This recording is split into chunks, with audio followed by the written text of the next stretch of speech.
Bienvenue à cette vidéo spéciale confinement. J'aimerais mettre un point d'intention sur toute cette incertitude qui règne. Je pense que c'est ça aussi qui peut nous mettre dans une situation inconfortable, l'incertitude. L'incertitude, ça signifie on ne sait pas vers quoi on va, on ne sait pas comment ça va se passer, comment ça va se terminer, si ça va se terminer. Tout ça est en train d'évoluer jour après jour, on voit que les choses changent, que cette incertitude est peut-être en train de diminuer parce qu'il y a des éléments qui viennent nous rassurer, qui viennent aussi nous montrer quel chemin on est en train de prendre.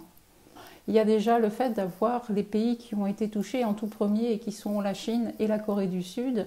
Ces deux pays sont en train de revivre, entre guillemets, les gens sortent, reprennent leurs activités, vont travailler, ils sont dans la plus grande vigilance. Il y a encore des règles strictes à suivre, mais le rythme du quotidien a repris plus ou moins sa normalité. Donc là aussi, c'est en train de nous montrer que le chemin que l'on est en train de vivre est complètement temporaire et qu'il n'y a pas à se dire que ça va rester comme ça tout le temps. Non, ça va encore évoluer, ça va encore changer et on sait vers quoi ça va changer, on sait que ça va s'arranger. Ça, c'est déjà un bon point, puisque ces deux pays nous montrent la voie, je dirais, la plus intéressante et la plus positive. Cette incertitude que l'on a par rapport à ce qui va se passer, je dirais qu'elle est en train de s'apaiser tout doucement et aussi on a vu des excès dans les comportements de certaines personnes qui ont été s'approvisionner plus que de raisonnable, on va dire, dans les supermarchés. Ce comportement, c'était une façon pour elles d'exprimer l'angoisse qu'elles avaient face à la situation.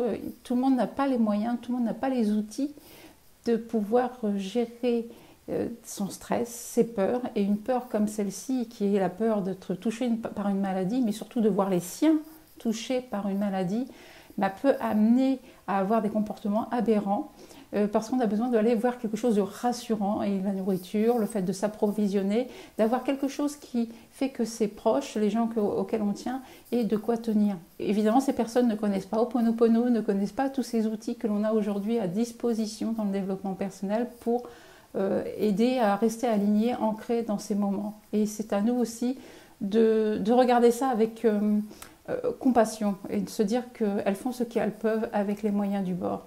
Donc aujourd'hui, cette situation également est en train de se calmer parce qu'on voit les magasins se réapprovisionner, par chez moi en tout cas, les grandes surfaces, les très grands hyper qui étaient dévalisés en début de semaine, aujourd'hui, reprennent tout doucement le rythme. On voit encore des rayons un peu vides, mais ça va. Mais les tout petits sont complètement pleins, garnis. Il y a tout ce qu'il faut.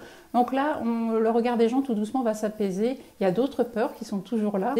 Mais petit à petit, les choses vont prendre leur place. Et comme je l'ai dit, c'est l'inconnu. L'incertitude, c'est l'inconnu. Et l'inconnu, finalement, va devenir tout doucement connu. Et là, on va pouvoir trouver ces nouvelles marques, ces repères, et faire preuve de patience et de vigilance. Ho'oponopono, dans ces moments-là, est vraiment très utile pour sortir de l'incertitude quand on commence à avoir des angoisses sur le fait de ne pas savoir vers quoi on va et que le palpitant commence à monter et qu'on commence à avoir un comportement un peu particulier. Lancez le mantra « Désolé, pardon, merci, je t'aime ». Rien que ça, déjà, ça va vous permettre de couper le zinzin partiellement. Ça ne va pas vous faire entrer dans la sérénité tout de suite, mais ça va déjà déconnecter le cerveau, surtout si vous amenez regarder les informations ou vous êtes allé sur les réseaux sociaux et vous avez regardé beaucoup de sites autour de ce sujet très anxiogène. Après, faites un bon nettoyage avec « Désolé, pardon, merci, je t'aime » en boucle et en silence en vous, de façon à revenir, à vous réaligner. Et là, une fois que vous êtes réaligné, vous allez avoir peut-être envie de regarder quelque chose de rigolo, un film, un documentaire ou un youtubeur que vous trouvez sympa. Vous allez peut-être avoir envie de vous mettre à la fenêtre et de vous aérer, de lire un livre. Bref, écoutez ce qui se passe après en vous. Je pensais beaucoup à toutes ces personnes qui œuvrent pendant que nous sommes chez nous. Et évidemment, il y a tout le personnel hospitalier, du chirurgien, du professeur, du médecin, les infirmières, les aides-soignantes. tout le personnel d'entretien, les ambulanciers, les pompiers, toutes ces personnes qui sont sollicitées H24, 7 jours sur 7, vraiment de tout cœur avec elles.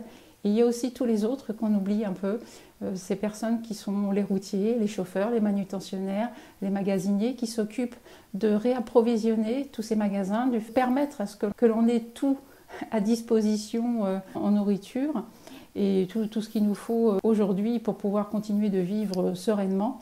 Donc ces personnes-là aussi, elles travaillent d'arrache-pied, elles n'arrêtent pas. Vraiment une forte pensée pour ces personnes aussi qui s'occupent de l'entretien de tous nos appareils. On ne se rend pas compte, mais l'électricité, les agents EDF qui s'occupent vite fait des coupures de gaz, d'électricité, ceux qui s'occupent aussi de l'accès Internet, d'entretenir la fibre, tous ces employés qui sont à notre disposition tout le temps, qui nous permettent de garder notre confort. Parce que oui, tout ça ne marche pas tout seul, il faut bien en prendre conscience. Et je pense que ces personnes sont en notre service. Moi, j'habite dans un immeuble où il y a un ascenseur et il y a eu un petit souci, la personne est intervenue aussitôt. Donc, malgré la situation, on a des agents qui entretiennent nos rues, notre ville, toutes ces personnes qui ramassent les poubelles, qui font en sorte que la ville soit propre, entretenue, qu'il n'y ait pas en plus d'autres soucis qui s'y ajoutent. Vraiment, je voulais les remercier. Je ne sais pas comment faire pour les remercier véritablement, mais simplement d'avoir une pensée pour eux, de penser à eux ce soir, de parler d'eux, de leur travail. Et puis ça fait partie aussi de cette pratique qu'est le Ho'oponopono, que de regarder ce qu'il y a de beau et de satisfaisant. Les agriculteurs qui continuent de travailler sur leurs terres, qui continuent malgré la pénurie d'employés de pouvoir nous fournir en produits frais. Toutes ces personnes continuent de travailler et elles ne sont pas posées dans leur canapé ou devant Internet toute la journée, elles n'arrêtent pas. Elles sont même contraintes à faire des choses encore plus que d'habitude parce qu'il n'y a personne pour les aider. Merci à toutes ces personnes d'être là parce que sans elles, bien, croyez-moi, la situation serait encore plus catastrophique.